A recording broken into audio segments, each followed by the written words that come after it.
பெண்கள் வந்து நம்ம வீட்டுல யாரையாவது ஒருத்தரை டிபெண்ட் பண்ணி இருக்கிறோம் அப்படின்னா ஒரு சூழ்நிலையில நம்ம தனியா தான் ஹேண்டில் பண்ணணும் அப்படிங்கிற ஒரு நிலைமை வரும்போது என்ன பண்றது அப்படிங்கறது அந்த இடத்துல நம்மளோட லைஃபே வந்து நின்னு போன மாதிரி ஸ்ட்ரக் ஆன மாதிரி ஆயிருது.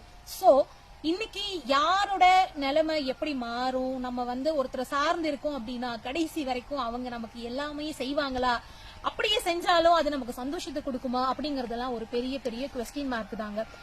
சோ எல்லாருமே நீங்க வந்து நம்ம கம்மியா படிச்சிருக்கலாம், நிறைய படிச்சிருக்கலாம், இல்ல பெரிய ஃபேமிலி பேக்ரவுண்ட் இருக்கலாம், இல்லாம இருக்கலாம். அதெல்லாம் தாண்டி நம்ம ஒருத்தருமே ஒரு பெண்களுமே வந்து நம்ம ஏதாவது ஒண்ணு நமக்கு பிடிச்ச மாதிரி, நம்ம பேர் சொல்ற மாதிரி, நமக்கு சந்தோஷத்தை கொடுக்கற மாதிரி, சம்பாதிக்கிற மாதிரி ஏதாவது ஒரு விஷயத்த நம்ம ஸ்டார்டிங்லயே செய்ய ஆரம்பிச்சிட்டோம் அப்படின்னா இன் ஃபியூச்சர் நமக்கு என்ன சூழ்நிலை எப்படி மாறினாலும் அதை நம்மளால பினான்சியலா கண்டிப்பா ஹேண்டில் பண்ண முடியும். சோ எமோஷனலா வந்து கஷ்டமா இருந்தாலும் பினான்சியலா நம்ம கொஞ்சம் ஸ்ட்ராங்கா இருக்கும் போது பாத்தீங்கன்னா அதை நம்மளால ஓரளவுக்கு கடந்து வந்துட முடியும். சோ அதனால வந்து ஃபேமிலி பேக்ரவுண்ட் பெருசா இருக்கு, சம்பாதிச்சு கொடுக்கறாங்க, ஓகே அப்படின்னு இல்லாம நமக்குன்னு ஒரு இடத்த நம்ம தான் கிரியேட் பண்ணணும். யாரும் நம்மள கூட்டிட்டு போய் அங்க உட்கார வைப்பாங்க அப்படின்னு நம்ம எதிர்பார்க்க கூடாது.